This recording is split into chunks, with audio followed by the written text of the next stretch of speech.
네. 떴어요. 드디어 나오신답니다. 이제 뭐 왜? 다음 달 5일. 아, 이제는 이제 발부가 안 될 가능성 아까 얘기했던. 근데 그거보다 네. 최경환 의원 같은 경우는 갈 곳이 없어요. 아. 그러니까 예를 들어서 출국 정지됐나요? 일단 당에서도 사실상 버림받았죠. 거기까지는 알아서 하시고. 예. 그 다음 거 우리 뭐 예를 들어서 검찰 뭐 법무부 아니면 이런 예. 특검이나 합시다. 약간 이런 쪽이잖아요. 이런 건 아니까 검찰에서 싸게 갑시다. 싸게 에이, 갑시다. 뭐 싸게 뭐 그럴 수 있는데 최경환 의원이 이제 처음에 강력 반발하면서 이건 난 이런 거 수사에 응할 수 없다고 잠적해서 넣었잖아요. 그 동대구에서 뭐 탈북하겠다고 막 이러고 그랬는데 이제 그럼 이제 검찰이 또 안 나오면 뭐 그럼 뭐 우리 체포해야 될 것 같아요. 긴급 체포해야 될 것 같아요. 이게 나는데 이제 일단 의원이기 때문에 불체포 특권 있잖아요. 불체포 특권이 있는데 이게 딱 예를 들어서 체포 동의안을 이제 국회 보냈다고 생각해 보세요. 지금 더불어민주당은 전원 찬성. 체포 찬성이죠. 국민의당 전원 찬성. 제가 보기에 바른정당도 전원 찬성. 자유한국당도 제가 보기에 절반 이상 찬성이에요. 찬성. 그리고 그걸 또 이거를 방탄을 할 게 없어요. 방탄이고. 아니 체포동의서 네. 받아본 정두원 의원이 나와서 얘기를 하더라고요. 이건 100% 된다. 네, 거기다가 옛날에는 72시간을 버티면 없어졌다가 다시 재상정이 되는데 그 국회법도 바뀌었잖아요. 네. 그리고 최경환 의원 입장에서는 현실적인 판단을 한 건데 아까 이제 백 변호사님 얘기도 하나 더 붙이면 본회의가 9일 날 끝납니다. 12월 9일. 8일인데 얼마 안 남았거든요. 검찰 입장에서 보면 굳이 만약에 체포영장 바로 나와 이게 구속영장이 아니니까. 그렇죠. 이거 굳이 뭐 체포동에 붙일 필요 없어. 며칠 기다리면 됩니다. 그리고 나서 9일 10일 날 청구하면 돼요. 그러니까 최경환 의원 입장에서 보면 버텨도 의미가 없다라는 거죠. 오히려 버티면은 국민 밉상이 되면서 그것만 이미 뭐. 어차피 다음 달 5일 날 출두하기로 하지 않았습니까? 예. 버티면 본회의 끝나고 체포영장 청구하면 그럼 9일 10일이라고요. 그렇죠. 며칠 차이도 안 나요. 그렇기 때문에 최경환 의원은 아마 현실적인 판단을 한 거죠. 당에서도 넣은 게 아닌가. 나가라. 그렇죠. 아 그리고 있으니까. 변호사하고 협의하고 있으니까. 그렇죠. 근데 그러면 여기는 어떨까요? 이게 정면 한번 돌파. 버텼기 때문에 구속영장 발부될 가능성이 그건 모르겠어요. 저는 일단 높지 않나 구속영장 싶은데. 청구는 무조건 할 것 같고요. 높죠. 뭐 일단 금액도 1억이고 뇌물이에요, 이거는. 뇌물이니까. 뇌물이고. 거기다가 뭐 지금 이현수 그 국정원 기조실장이나 이병기 원장이 100% 완벽하게 또 자백을 근데 하다 혐의가 보니 100% 저는 이상은 이거는요. 아닌가 싶은데요. 예스인지 노인지 바로 밝혀질 수도 있을 것 같은 게 왜냐하면 이현수 전 기조실장에 돈 어디서 줬습니까? 그랬더니 경제부총실에 가서 줬다고 그러거든요. 그러니까 어디서 다른 장소에서 만났다고 하면 그거를 따지기가 쉽지 않은데 알겠습니다. 제가 안 가봤지만 경제부총실 갈 때 누가 들어들었는지 기록 다 있지 않을까 생각이 저는 들어요. 그렇죠. 뭐, 예, 알겠습니다. 네, 자, 그래서 끝났어요. 세 분 인사하시고요. 네, 감사합니다. 네. 고맙습니다. 자, 저희가 공개 방송합니다. 정봉재 정치쇼 12월 15일 금요일 오후 2시 SBS 1층 락스튜디오에서 하고요. 신청 샵 1035 짧은 문자 50원 긴 문자 100원 신청 사연과 함께 보내주시면 당첨된 분들의 개별 연락드립니다. 자 지금 폭주하고 있기 때문에 샵 1035 금요일 15일 오후 2시입니다. 정봉재 정치쇼 4부 순서 들어가겠습니다. 알쓸경제 알아두면 쓸데있는 경제 뉴스. 자 정철진 경제평론가님. 네, 안녕하십니까. 예. 네. 이 비주얼도 좋고 내용도 좋고 이거 어떻게 소개해야죠? 권혜리 SBS 보도국 기자님. 고맙습니다. 안녕하세요. 예. 보통 비주얼로 승부하는 그런 컨텐츠가 없다는 얘기인데 그런데 컨텐츠도 있고 비주얼도 근데 있고. 또 우리가 여성분한테는 뭐 아름답다 이런 표현을 쓰는데 비주얼이 좋다 이러지는 않거든요. 그래요? 우리 봉도산 역시 좀 특이한 것 같아요. 네. 아름답다 이게 잘못하면 성적 그래서 불안해서 그냥 비주얼이 좋다라는 중립질에 있는 표현. 비주얼. 예. 아유 감사합니다. 예. 자 정철진 평론가님께서 뽑아온 뉴스. 네. 내일이죠. 바로 기준금리 인상 관련한 뉴스를 처음으로 뽑아봤습니다. 내일 한국은행 금융통화위원회가 열리게 되는데 이제 한국은행 금통위원들이 모여서 이달에 기준금리를 올릴까 말릴까 내릴까 혹은 동결할까 결정을 하는데요. 지금 분위기로는 거의 99%는 이제 인상, 그러니까 0.25% 포인트를 인상을 해서 우리의 기준금리가 이제 연 1.5% 시대가 될 것 같은데요. 기준금리가 1.5%는 이제 시장금리 얘기해 주셔요. 그렇죠. 근데 이 기준금리라는 게 뭐 기사에 따라서 어떤 때는 정책금리라고도 이제 표현을 하게 됩니다. 그러니까 여기서부터 한국의 금리는 시작된다라는 것이고요.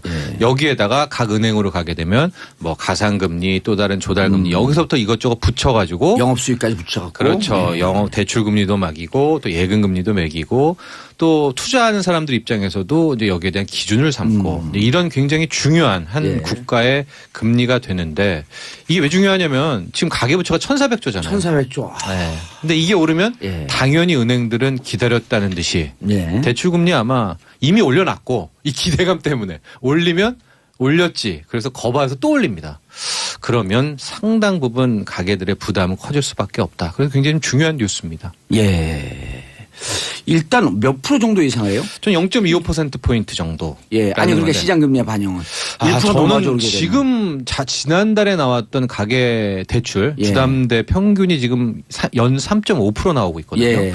근데 이렇게 인상이 되면 아마 한 달, 두 달쯤에는 연 3.8 나왔다가 예. 변동금리에도 조심스럽게 한 연말 내년 초에는 연 4%대. 4%대를 돌파할 것 같아요. 예. 근데 이게 불과 1년 전만 해도 연 2.3, 2.4 이랬어요. 맞아요. 예. 그러니까 우리가 지금 많이 기준금리 금리에 대해 착각하는 게요. 이런 거예요. 내가 연 1%에 돈 빌렸다. 근데 이게 금리가 1%가 2%가 됐어요. 예. 그럼 실질적으로 오른 건 1%포인트밖에 안 되잖아요. 근데 내가 부담해야 될 변동금리 경우에 원리금은 1%에서 2%, 2배가 됩니다. 그러니까 내가 100만 원씩 냈다면 이제 200만 원이 돼야 돼요. 이게 굉장히 크게 다가오는 뉴스다, 이슈다 이렇게 보면 사실 될 것 아까 같아요. 말씀하신 것처럼 미리 올릴 거라는 기대 심리로 사실 더 올려놨잖아요. 이미 원리금리는 올려놨죠. 계속 예. 똑같았는 데서 올려놨는데 올리면 그렇다고 미리 반영했으니까 안 올린다 이렇게 안 된다는 또 거죠. 올릴 거다. 또 올린다는 또 거죠. 기대감. 네. 그래서 또 이미 올리죠. 시장은 그 은행들은 채권 시장 이미 반영합니다. 반영이 됐어요. 네, 시장도 반영하고 은행도 반영하고 다 반영이 예. 돼 있습니다. 그러면 1% 올라갈 때 기존 그 가계 대출자들 지금 이제 아주 악성 대출 이런 분들이 한 200만, 250만 이렇게 보지 않나 그렇게까지 안 보나요? 그렇게까지는 안 보고요. 예. 아직까지 뭐 1%포인트 정도 인상, 만약에 그러니까 0.25 예. 4번을 한다라고 해도 연체율이라든가 부실률이 크게 이제 확대되거나 위험 구간은 아닌데 이제 문제는 이 경제라는 게 그렇게 딱딱딱 되지가 않아요. 수치대로 되는 게 아니라 심리가 반영이 되기 심리가 때문에. 맞아요. 이 심리라는 게 어디에 회오리 바람이 예. 불지 모르기 때문에 뭐 고작 금리를 뭐 한 0.5%포인트 정도 인상했다 하더라도 사람들이 야 이러다가 이게 결과적으로는 예. 뭐 쭉쭉쭉 올릴까 보다라고 해서 지갑 닫고 뭐 돈 안 빌려주고 예. 이러면서 더 확 죽게 그러면서 되거든요. 이제 주로 이게 빌린 사람들이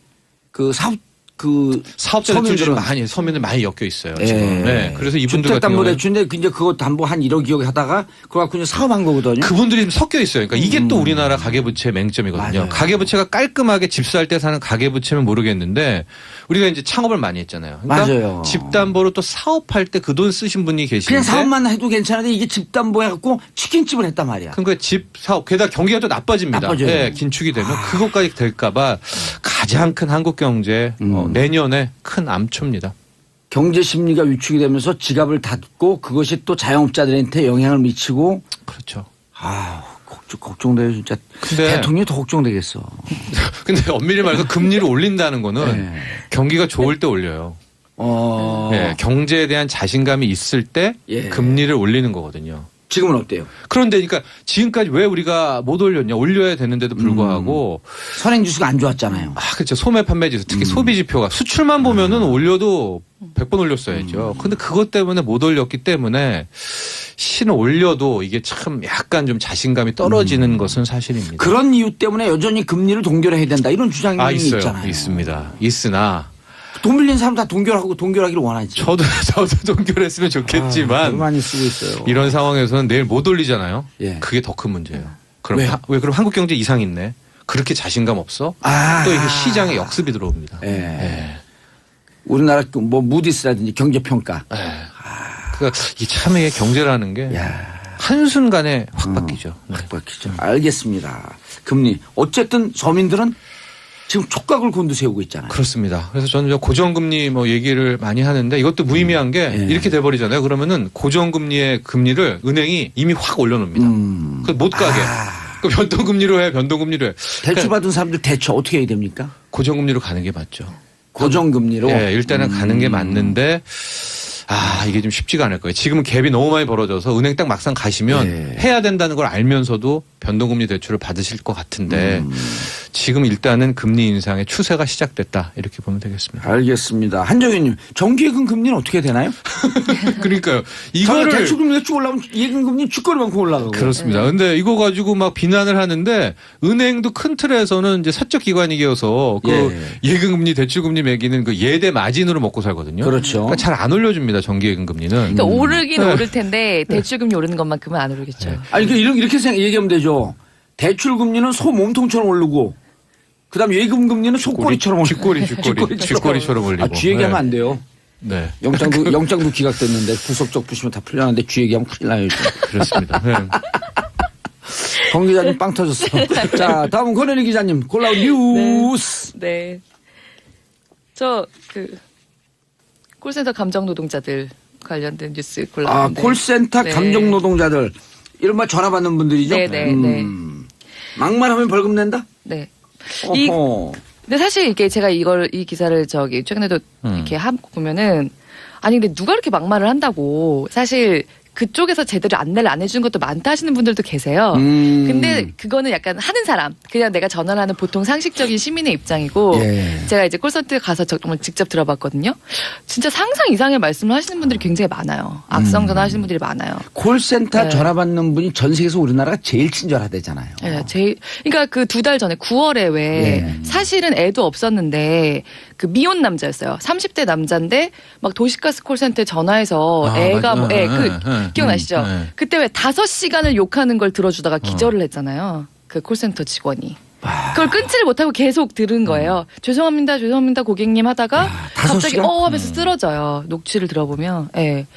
5시간 동안 욕을 하는데 그걸 끊지 못하고 계속 들었어요. 근데 더 충격적인 건 쓰러질 때 그 상대방 남자가 뭐 쇼하고 있네. 네, 뭐 맞아요. 그런 말까지 그때 했었죠. 네. 그 기억이 납니다. 그 야, 뉴스가. 이것도 쇼하고 있네. 막 이러면서. 맞아. 예. 근데 결국 그 그랬었어요. 사람 제가 지금 처벌 받을 수 있거든요. 그때도 그때 공갈. 그 사람이에요? 아니, 그 사람 그 사람도 물론 봤습니다. 포함해서. 그때 뭐 업무방해, 공갈 협박, 폭행 다 해서 그렇지. 구속됐어요. 그래서 결국. 근데 이제 실제로 그러니까 이런 보통 콜센터에서 욕하시는 분들이 그래서 내가 이러면은 못 찾겠지 하는데 요새 번호를 다 찾아요. 찾죠. 찾아가지고 사실은 기업들은 그래도 고소는 못 해요. 그러니까 소비자 고소하기가 쉬운 일은 아니잖아요. 근데 이거를 해온 곳이 있어서 판례가 쌓였어요. 어디냐면 다산 콜센터인데요. 다산 콜센터가 너무 이런 게 많으니까 2012년부터 지금 5년째 심하다 싶으면 고소를 하고 있거든요. 지금까지 95명을 고소를 했어요. 95명. 네, 95명. 근데 그 중에서 33명이 실제 실형이 나왔어요. 그러니까 실형은 벌금형. 벌금형이 32, 그리고 징역형 6개월 받은 사람도 하나 있어요. 근데 거기는 물론 집행유예가 되긴 했지만 어쨌든 유죄가 나온 거죠. 그리고 33은 아직 수사 중이고 무죄 나온 사람 여러 명밖에 안 돼요. 95 중에서 약간 뭐 증거 불충분 이런 걸로 무죄 나온 사람 여러 10%네. 명밖에 안 돼요. 90%가 유죄. 한 40%가 유죄. 네. 나머지 수사 진행 중. 네네. 10%가 무죄. 네. 어느 정도 그랬어요. 막말하면 걸리는 거 한번 해보세요. 제가 삐처리 전 해드릴게요. 들었는데 솔직히 말씀드리면 평소에 우리 많이 하는 욕 있잖아요. 야, 이 뭐뭐뭐야, XX. 뭐뭐뭐야 이런 거 반복적으로 하시면 반복. 예. 근데 반복이 되게 중요한 포인트더라고요. 욕을 창의적으로 하면 좀 듣는 사람들도 재밌지 않을까? 근데 정말 그 상처가 어마어마하세요. 저는 얘기를 해봤잖아요. 집에 가서도 자다가 벌떡벌떡 일어난다는 거예요. 근데 제가 녹취록을 들어봤을 때는 정말 안 그럴 수가 없겠다. 너무 안쓰러운 마음이 좀 들었어요. 특히 남성분들이 착각하면 안 되는 게 보통 이 나쁜 남자 컨셉 있잖아요. 여자들이 좋아한다고. 그 착각 빠져갖고 저도 이제 욕을 잘하는데 여자들은 욕 한마디 때문에 헤어지는 경우가 무척 많아요. 네, 욕에 대한 민감성이 네, 맞아요. 훨씬 높아요. 여성분들이. 그리고 큰 틀에서 그 나쁜 남자, 여성들이 좋아하는 나쁜 남자는 욕하는 남자가 아니죠. 그건 아닌데 네. 남자들이 착각해서 욕하는 그렇죠. 게 별로 나쁘지 않다고 생각하는 사람들이 많아요. 맞아요. 좀 약간 좀 예. 게다가 얼굴도 안 거죠. 본 남에게 콜센터 그럼요. 직원에게 그 욕을 한다는 거는 여자들 나쁜 남자 안 좋아한대요. 우리 작가님들 그래요. 맞아요. 미안. 내가 얘기했어야 되는데 나쁜 남자 안 좋아해요. 아니요. 이런 분노가 있으라고 제가 한 거예요. 네. 네. 네. 네. 근데 네. 경범죄로 처벌받는 거 아닌가? 근데 사실 경범죄 처벌로 많이 받았어요. 근데 그런 분들은 한 20만 원, 30만 원 정도 냈어요. 근데 꼭 그렇지 않고요. 폭행죄로도 갈 수 있다. 그러니까 여태까지는 폭행으로 그 정도 한 사람은 없는데 정보통신망법이 있잖아요. 거기 보면은 반복적으로 욕설을 하고, 그러니까 오호. 폭언을 하면 이제 형사처벌 될 수 있다. 네, 네, 오호. 1,000만 원 이하의 벌금, 예. 1년 이하 징역 이렇게 있거든요. 근데 그래서 실제로 이 다산 콜센터 전화하신 분들 중에 정보통신망법 적용받아서 300만 원, 막 350만 원 이렇게 내신 분도 있고요. 성폭력 특례법도 적용이 됩니다. 네, 그래서 성폭력 특례법 적용받아서 400만 원 낸 사람이 지금까지 그 다산 콜센터에서 고소한 사람 중에 가장 높아요. 네. 그리고 근데 재밌는 게 이분들 중에 11분은 사실 보통 약식 기소에서 이 벌금들 다 냈어요. 그렇죠. 예. 근데 이 중에 11분들이 재판을 간 거예요. 정식 예. 재판을. 908. 본인들이. 예. 908. 내가 욕 좀 했다고, 내가 다산콜센터 직원한테 욕 좀 했다고 이걸로 내가 설마 벌금을 받으랴. 오, 정식 재판 청구했네요? 네, 정식판 오. 청구했어요. 11명. 모두 유죄가 나왔어요. 네. 그래서 재판 예. 정식 재판 결과 기록도 남고 돈도 내시고 다 그런 거죠. 그래서 저는 전화하시는 분들이 이게 처벌받을 수 있다라고 하는 게 핵심이 아니고 전화하시는 분들이 얼굴도 못 보고 그게 좀 답답하더라도 조금만 참으면 그냥 넘어가는 일이거든요. 네, 그래서 저는 이제 입법도 반갑고 예. 처벌도 반갑고 다 반가운데 저는 그 전에 매뉴얼을 우리가 하나 좀 갖춰야 되겠다. 콜센터 분들을 위해서. 그래서 사전에 이 정도 욕 조짐이면 이제 그런 분들 이제 섭이 그래서- 퍼진다고 해요. 그러니까 경고를 하고 네네. 뭐 끊는다라든가 처벌을 받을 수 있습니다. 2회 고지 후 끊는다라든가. 그렇죠. 그러니까 이런 걸 먼저 해놓고 네. 입법까지 같이 해놓으면 정보통신망법, 그다음에 그렇죠. 성범죄. 예. 성폭력 특례법 그거 다 특례법. 적용될 수 그걸 뭐 있어요. 이런 걸 고지한다라든가. 얘기를 하면서, 예. 그렇게 실제로 하는 것이 이마트가 굉장히 그렇게 하고 좋을 것 있어요. 같아요. 예. 이마트가 매뉴얼이 그거예요. 경고를 2번 한 다음에 당신 지금 더 이상 이렇게 아니 의사소통이 어렵다. 경험담이신 것 같아요. 아니 왜냐면 저희 취재했던 게 이건 아니었지만 옛날에 그 아, 백화점 직접 욕을 갑질 해보셨어요? 있잖아요. 아니요, 백화점 갑질 있잖아요. 그것도 실은 매뉴얼을 만들면은 네, 많이 되는 줄어요. 거거든요. 네. 2회 그 갑질 고객 끝까지 상대하지 말고 3회 후엔 팀장을 부른다. 아니면은 그 다음에 뭐 누구 온다. 이렇게 해서 거기에 따르면 되는 건데. 아니, 그걸 좀 겁나게 이렇게 하면 안 될까요? 이렇게 고지한 다음에 변호사를 선임할 수 있으며 본인에게 그러니까. 불리하면 묵비권을 행사할 아니 수 실제로 있으며. 그 성폭력 특례법에 따라 처벌받을 수 있습니다. 그거를 실제로 그걸 도입을 해서 이마트가 올해 3월에 그걸 도입을 했거든요. 네. 여태까지 그 고지. 7번 틀었대요. 그러니까 2번 경고를 했는데도 끝까지 계속해서 그 ARS를 틀고 전화를 끄는 게 7번 있었던 거예요. 어허. 근데 그렇게까지 가신 분도 있지만 그러니까 기업은 솔직히 고소하기가 힘드니까 이제 이런 방법을 쓴 거죠. 예. 근데 실제로 한 40%가 줄었어요. 그러니까 거기까지 안 가고 그런 경고가 단호한 가능하다는. 매뉴얼, 네. 단호한 매뉴얼. 왜냐하면 그냥 네. 들어줄 줄 알았는데 이렇게 폭언하시면 안 됩니다라는 얘기를 그렇지. 하면 벌써 하게 되는 거잖아요. 근데 유튜브에 보면요. 네. 욕을 하니까 그 대리운전인데 그 아주머니가 네. 욕을 더 저도 들었어요, 찰지게 그거. 해요. 그쪽에서 한 마디하고 두 마디 욕하고. 근데 저 뭔지 알거든요. 그래서 저 박수 쳤어요 정말. 예. 너무 멋있더라고요. 아니 그래서 그런 그렇게 정말 그거 아무나 내놓고 못하죠. 아니, 나죠. 그쪽 그 남자가 끊어오면서 욕을 또 했거든. 그러니까 또 욕을 하면서 근데- 내가 먼저 끊으세요. 욕하는 소리가 점점 작아져. 그 남자분이 예. 기가 죽은 안 거예요. 끊더라고요. 나중에 그냥 그거는. 웃어요. 네. 어이가 없어 웃으면서 욕을 잘하네. 그러니까 네가 더 잘하세요. 아니, 그 얘기도 했어요. 그러니까 왜 이렇게 창의적으로 욕을 못하냐고 그 여자분이 그러잖아요. 그걸 욕이라고 하냐고 좀 창의적으로 하라고. 다양하게 해보라고. 나중에 남자가 웃잖아요. 웃으면서. 근데 사실 그분이 그렇게 하기까지 얼마나 힘드셨겠어요. 그 그렇죠. 여자분이. 그것도 아무나 안 예. 되니까. 정말 빵 터진 거고. 저거 전화 받는 분이 우리 누나인 줄 알았어요.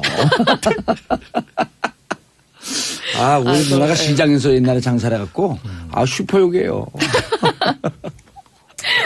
자, 4426님, 백화점 직원들도 힘들어요. 온갖 팁 잡고 갑질하는 네. 손님 많아요.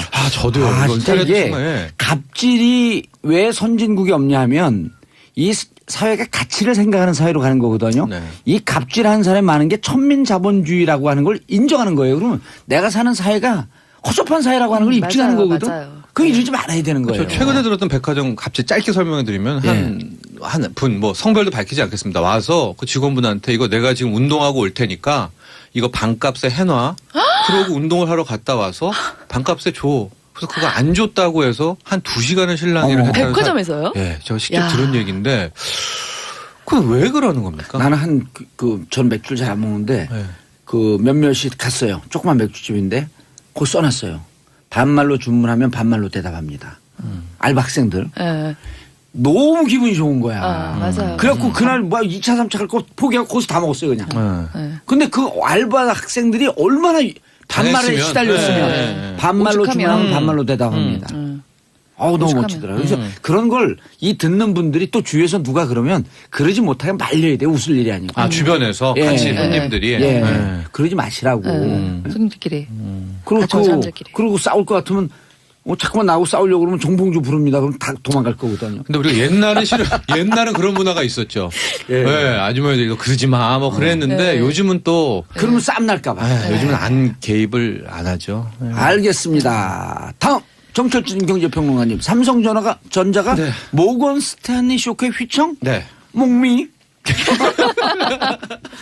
모건 스탠리라고 예. 세계적인 투자은행 IB 증권사죠. 그렇죠. 골드만삭스, JP 모건, 모건 스탠리.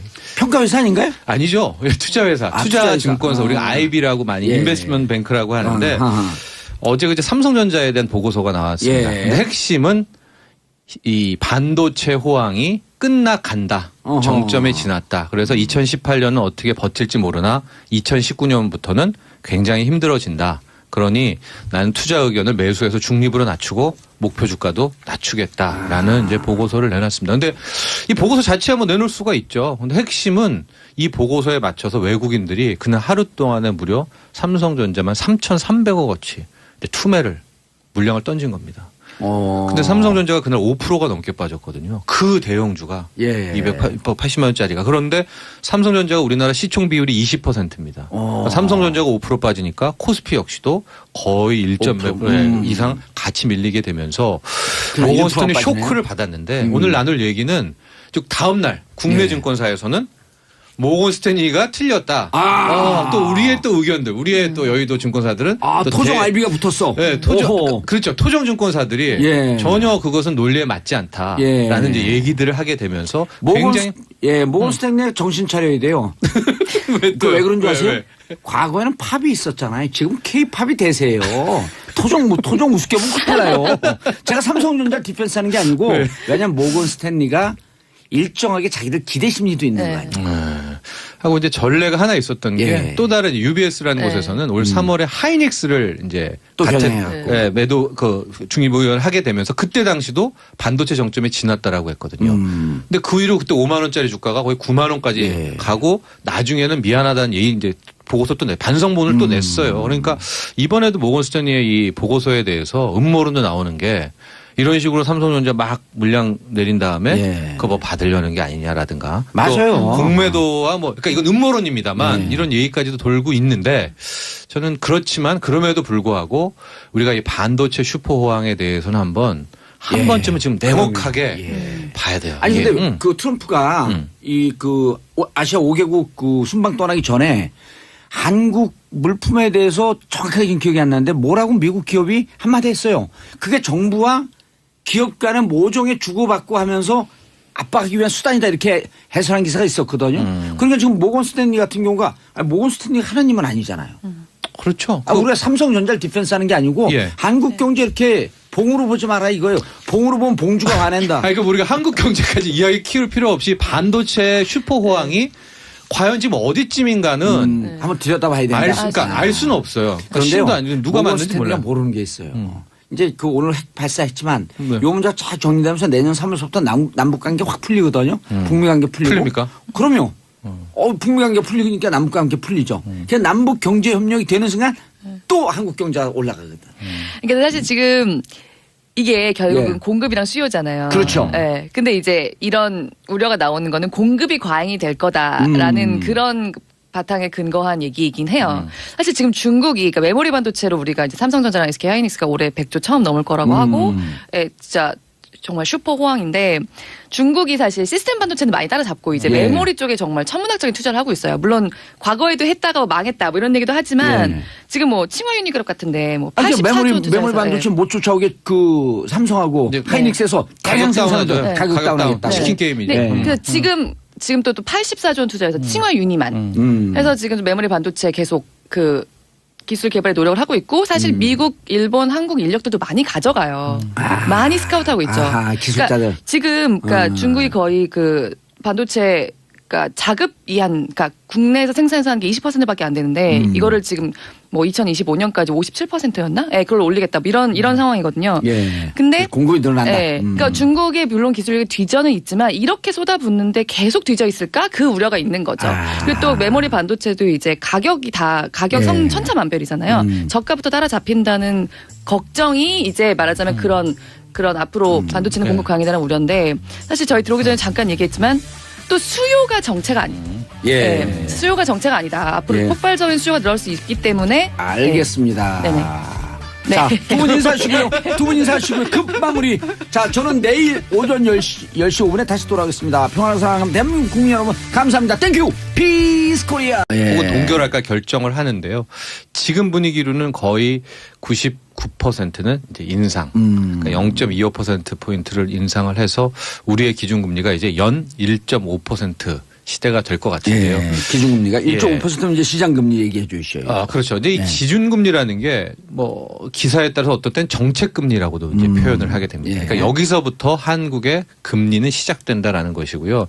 여기에다가 각 은행으로 가게 되면 뭐 가상금리 또 다른 조달금리 여기서부터 이것저것 붙여가지고 영업수익까지 붙여갖고. 그렇죠. 네. 영업 대출금리도 매기고 또 예금금리도 매기고 또 투자하는 사람들 입장에서도 이제 여기에 대한 기준을 삼고 이제 이런 굉장히 중요한 한 예. 국가의 금리가 되는데 이게 왜 중요하냐면 지금 가계부채가 1,400조잖아요. 1,400조. 네. 근데 이게 오르면 예. 당연히 은행들은 기다렸다는 듯이 예. 대출금리 아마 이미 올려놨고 이 기대감 때문에 올리면 올렸지. 그래서 거봐서 또 올립니다.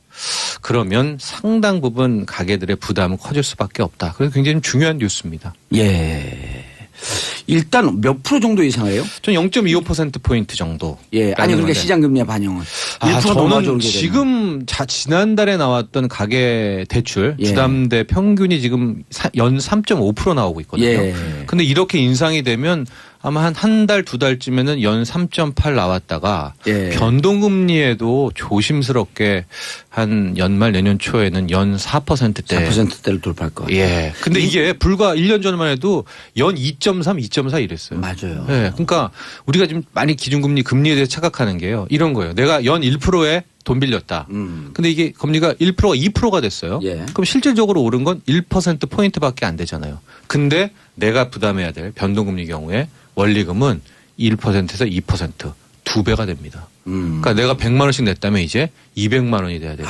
이게 굉장히 크게 다가오는 뉴스다, 이슈다 이렇게 보면 사실 될 아까 것 같아요. 말씀하신 것처럼 미리 올릴 거라는 기대 심리로 사실 더 올려놨잖아요. 이미 기준금리는 올려놨죠. 예. 계속 똑같았는데 그래서 올려놨는데 올리면 그렇다고 미리 반영했으니까 안 올린다 이렇게 안 된다는 또 거죠. 올릴 거다. 또 올린다는 또 거죠. 기대감. 네. 그래서 또 이미 올리죠. 시장은 그 은행들은 채권 시장 이미 반영합니다. 반영이 됐어요. 네, 시장도 반영하고 은행도 반영하고 다 반영이 돼 있습니다. 그러면 1% 올라갈 때 기존 그 가계 대출자들 지금 이제 아주 악성 대출 이런 분들이 한 200만, 250만 이렇게 보지 않나 그렇게까지 안 보나요? 그렇게까지는 안 보고요. 예. 아직까지 뭐 1%포인트 정도 인상, 만약에 그러니까 0.25 예. 4번을 한다라고 해도 연체율이라든가 부실률이 크게 이제 확대되거나 위험 구간은 아닌데 이제 문제는 이 경제라는 게 그렇게 딱딱딱 되지가 않아요. 수치대로 되는 게 아니라 심리가 반영이 되기 심리가 때문에. 맞아요. 이 심리라는 게 어디에 회오리 바람이 불지 모르기 때문에 뭐 고작 금리를 뭐 한 0.5%포인트 정도 인상했다 하더라도 사람들이 야 이러다가 이게 결과적으로는 예. 뭐 쭉쭉쭉 올릴까 보다라고 해서 지갑 닫고 뭐 돈 안 빌려주고 예. 이러면서 더 확 죽게 그러면서 되거든요. 이제 주로 이게 빌린 사람들이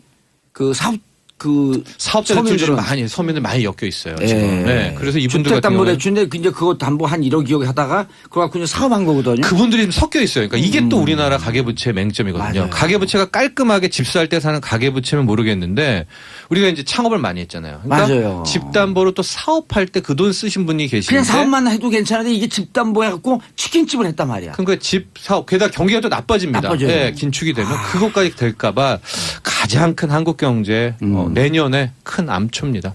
경제 심리가 위축이 되면서 지갑을 닫고 그것이 또 자영업자들한테 영향을 미치고 그렇죠. 걱정돼요 진짜. 근데- 대통령이 더 걱정되겠어. 근데 엄밀히 말해서 금리를 올린다는 거는 네. 경기가 좋을 때 올려요. 네, 경제에 대한 자신감이 있을 때 예. 금리를 올리는 거거든요. 지금은 어때요? 그런데 그러니까 지금까지 왜 우리가 못 올렸냐? 올려야 되는데도 불구하고 선행지수가 안 좋았잖아요. 네.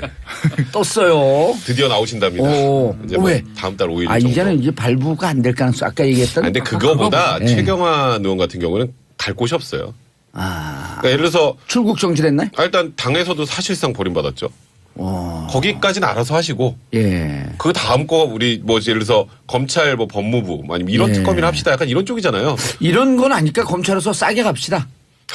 싸게 갑시다. 뭐 싸게가 뭐 그럴 수 있는데 최경환 의원이 이제 처음에 강력 반발하면서 이건 난 이런 거 수사에 응할 수 없다고 잠적해서 넣었잖아요. 동대구에서 뭐 할복하겠다고 막 이러고 그랬는데 이제 그럼 이제 검찰이 또 안 나오면 우리 체포해야 될 것 같아요. 긴급 체포해야 될 것 같아요. 그래도 이게 나는데 이제 일단 의원이기 때문에 불체포 특권 있잖아요. 불체포 특권이 있는데 이게 딱 예를 들어서 체포 동의안을 이제 국회 보냈다고 생각해 보세요. 지금 더불어민주당은 전원 찬성. 체포 찬성이죠. 국민의당 전원 찬성.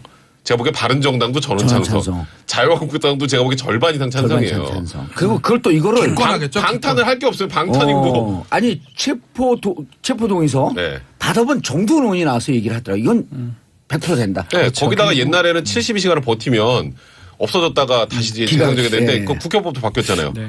그 최경환 의원 입장에서는 현실적인 판단을 한 건데 아까 이제 백 변호사님 얘기를 하나 더 붙이면 본회의가 9일날 끝납니다. 12월 9일. 8일인데 얼마 안 남았거든요. 검찰 입장에서 보면 굳이 만약에 체포영장 바로 나와 이게 구속영장이 아니니까. 그렇죠. 이거 굳이 뭐 체포동에 붙일 필요 없어 며칠 기다리면 됩니다. 그리고 나서 9일 10일날 청구하면 돼요. 그러니까 최경환 의원 입장에서 보면 버텨도 의미가 없다라는 거죠. 오히려 버티면은 국민 밉상이 되면서 이미 뭐. 어차피 다음 달 5일날 출두하기로 하지 않았습니까? 버티면 본회의 끝나고 체포영장 청구하면 그럼 9일 10일이라고요. 그렇죠. 며칠 차이도 안 나요. 그렇기 때문에 최경환 의원은 아마 현실적인 판단을 한 거죠. 당에서도만 넣은 게 아닌가. 나가라. 그렇죠. 그리고 변호사하고 협의하고 있으니까. 그렇죠. 근데 그러면 여기는 어떨까요? 이거 정면 한번 돌파. 버텼기 때문에 구속영장 발부될 가능성이 그건 모르겠어요.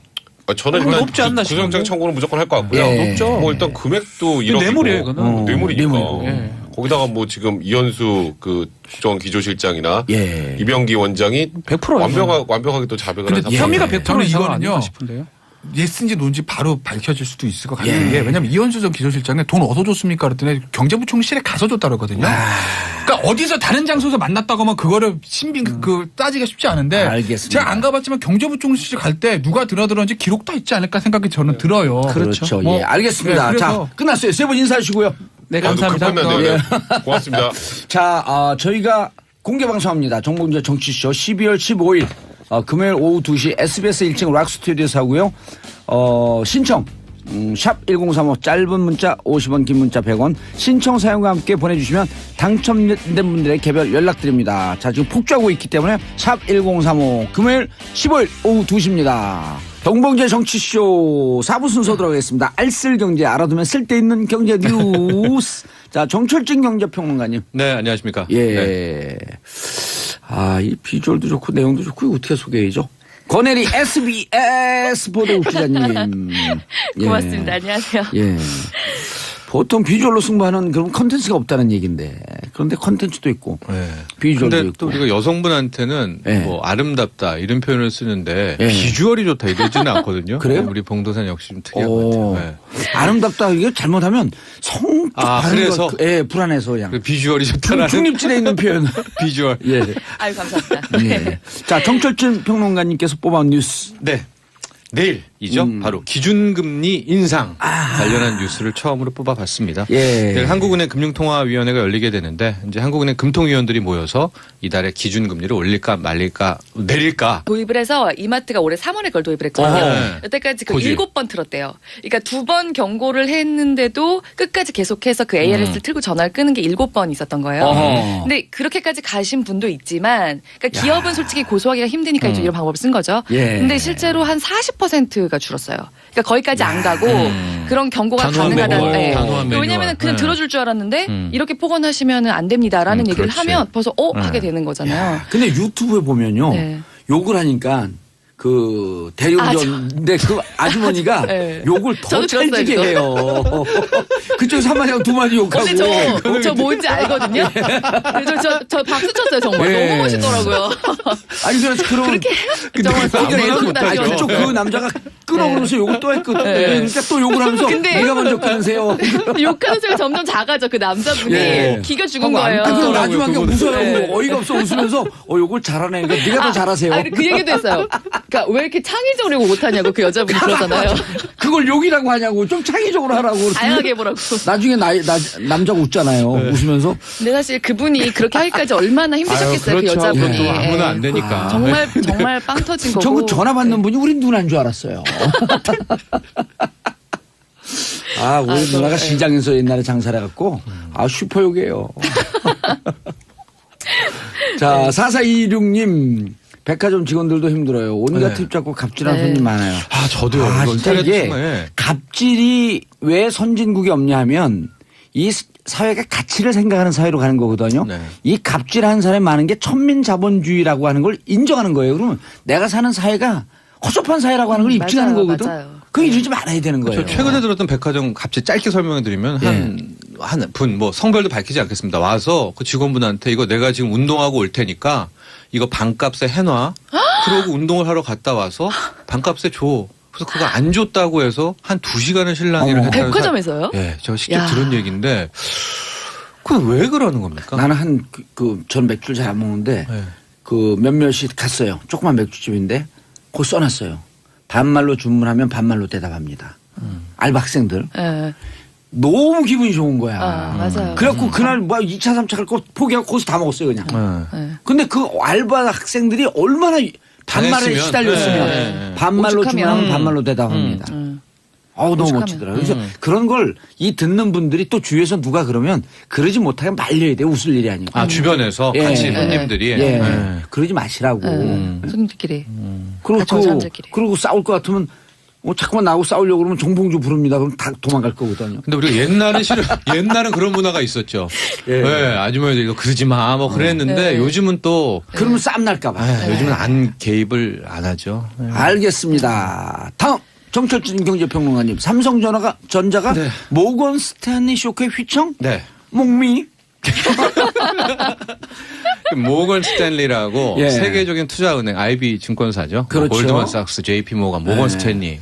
평가회사 아닌가요? 아니죠. 투자회사, 투자회사. 투자증권사. 우리가 IB라고 많이 예. 인베스트먼트 뱅크라고 하는데 아하.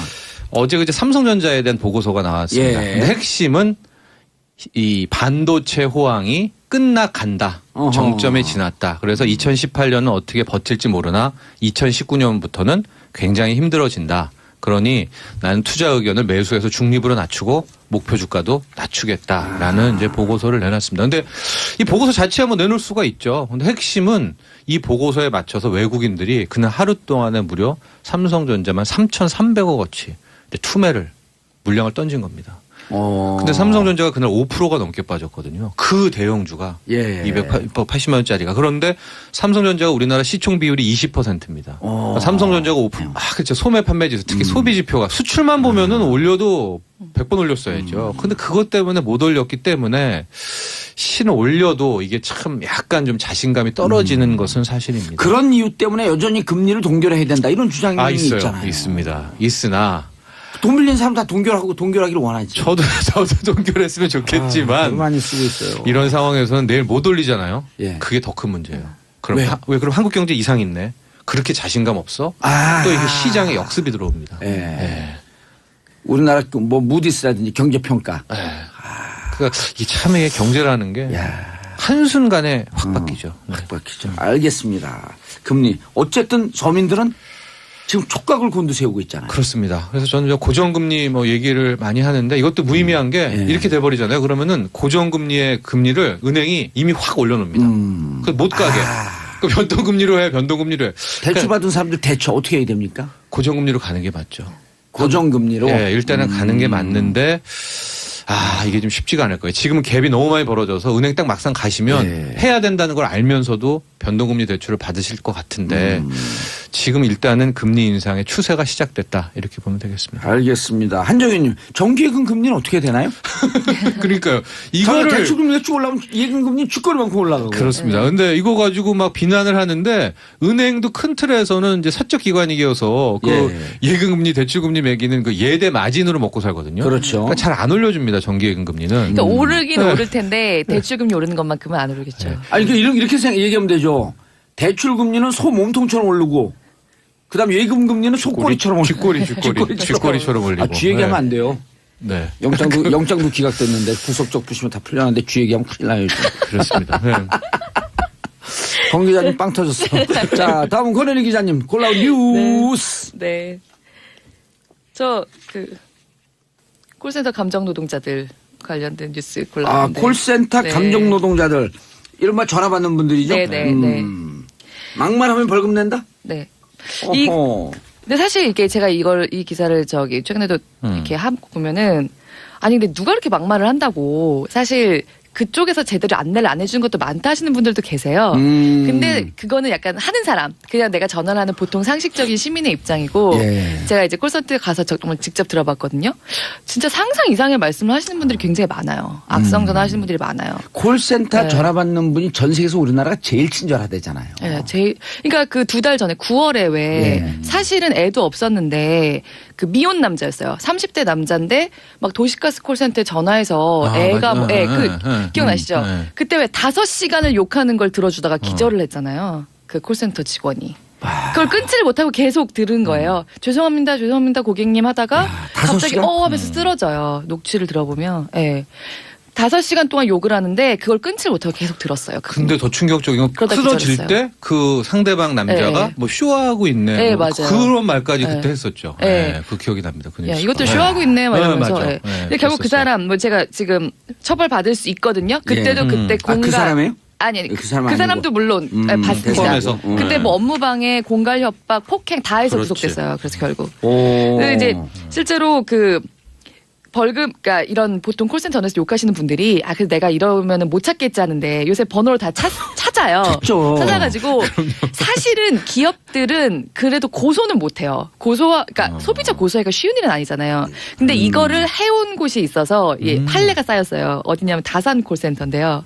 다산 콜센터가 너무 이런 게 많으니까 2012년부터 지금 5년째 심하다 싶으면 고소를 하고 있거든요. 지금까지 95명을 고소를 했어요. 95명. 네, 95명. 근데 그 중에서 33명이 실제 실형이 나왔어요. 그러니까 실형은 벌금형. 벌금형이 32, 그리고 징역형 6개월 받은 사람도 하나 있어요. 근데 거기는 물론 집행유예가 되긴 했지만 어쨌든 유죄가 나온 거죠. 그리고 33은 아직 수사 중이고 무죄 나온 사람 여러 명밖에 안 돼요. 95 중에서 약간 뭐 증거 불충분 이런 걸로 무죄 나온 사람 여러 10%네. 명밖에 90%가 유죄. 한 40%가 유죄. 네. 나머지 수사 진행 중. 네네. 10%가 무죄. 네. 어느 정도 그랬어요. 막말하면 걸리는 거 한번 해보세요. 제가 삐처리해 전 드릴게요. 들었는데 솔직히 말씀드리면 평소에 우리 많이 하는 욕 있잖아요. 야, 이 뭐뭐뭐야, XX. 뭐뭐뭐야 이런 거 반복적으로 하시면 반복. 근데 반복이 되게 중요한 포인트더라고요. 욕을 창의적으로 하면 좀 듣는 사람들도 재밌다니까. 근데 정말 그 상처가 어마어마하세요. 저는 얘기를 해봤잖아요. 집에 가서도 자다가 벌떡벌떡 일어난다는 거예요. 근데 제가 녹취록을 들어봤을 때는 정말 안 그럴 수가 없겠다. 너무 안쓰러운 마음이 좀 들었어요. 특히 남성분들이 착각하면 안 되는 게 보통 이 나쁜 남자 컨셉 있잖아요. 여자들이 좋아한다고. 그 착각 빠졌고 저도 이제 욕을 잘하는데 여자들은 욕 한마디 때문에 헤어지는 경우가 무척 많아요. 욕에 대한 민감성이 맞아요. 훨씬 높아요. 여성분들이. 그리고 큰 틀에서 그 나쁜 남자, 여성들이 좋아하는 나쁜 남자는 욕하는 남자가 아니죠. 그건 아닌데 네. 남자들이 착각해서 욕하는 그렇죠. 게 별로 나쁘지 않다고 생각하는 사람들이 많아요. 맞아요. 좀 약간 좀. 게다가 얼굴도 안 본 남에게 콜센터 그럼요. 직원에게 그 욕을 한다는 거는 여자들 나쁜 남자 안 좋아한대요. 우리 작가님들 그래요. 맞아요. 미안. 내가 얘기했어야 되는데 나쁜 남자 안 좋아해요. 아니요. 이런 분노가 있으라고 제가 한 거예요. 네. 네. 그런데 네. 경범죄로 처벌받는 거 아닌가? 근데 사실 경범죄 처벌로 많이 받았어요. 근데 그런 분들은 한 20만 원, 30만 원 정도 냈어요. 근데 꼭 그렇지 않고요. 폭행죄로도 갈 수 있다. 그러니까 여태까지는 폭행으로 그 정도 한 사람은 없는데 정보통신망법이 있잖아요. 거기 보면은 반복적으로 욕설을 하고 그러니까 폭언을 하면 이제 형사처벌 될 수 있다. 네, 1,000만 원 이하의 벌금, 1년 이하의 징역 이렇게 있거든요. 근데 그래서 실제로 이 다산 콜센터 전화하신 분들 중에 정보통신망법 적용받아서 300만 원, 막 350만 원 이렇게 내신 분도 있고요. 성폭력 특례법도 적용이 됩니다. 네, 그래서 성폭력 특례법 적용받아서 400만 원 낸 사람이 지금까지 그 다산 콜센터에서 고소한 사람 중에 가장 높아요. 네. 그리고 근데 재밌는 게 이분들 중에 11분은 사실 보통 약식기소에서 이 벌금들 다 냈어요. 그렇죠. 근데 이 중에 11분들이 재판을 간 거예요. 정식 재판을. 공공판. 본인들이. 공공판. 내가 욕 좀 했다고, 내가 다산콜센터 직원한테 욕 좀 했다고 이걸로 내가 설마 벌금을 받으랴. 오, 정치재판 청구했네요? 네, 정치재판 오. 청구했어요. 11명. 모두 유죄가 나왔어요. 네. 그래서 재판 예. 정식 재판 결과 기록도 남고 돈도 내시고 다 그런 거죠. 그래서 저는 전화하시는 분들이 이게 처벌받을 수 있다라고 하는 게 핵심이 아니고 전화하시는 분들이 얼굴도 못 보고 그게 좀 답답하더라도 조금만 참으면 그냥 넘어가는 일이거든요. 예. 그래서 저는 이제 입법도 반갑고 예. 처벌도 반갑고 다 반가운데 저는 그 전에 매뉴얼을 우리가 하나 좀 갖춰야 되겠다. 콜세터 분들을 위해서. 그래서 사전에 이 정도 욕 조짐이면 이제 그런 분들 이제 턱이 그래서- 퍼진다고 해요. 그러니까 경고를 하고 네네. 뭐 끊는다라든가 처벌을 받을 수 있습니다. 2회 고지 후 끊는다라든가. 그렇지.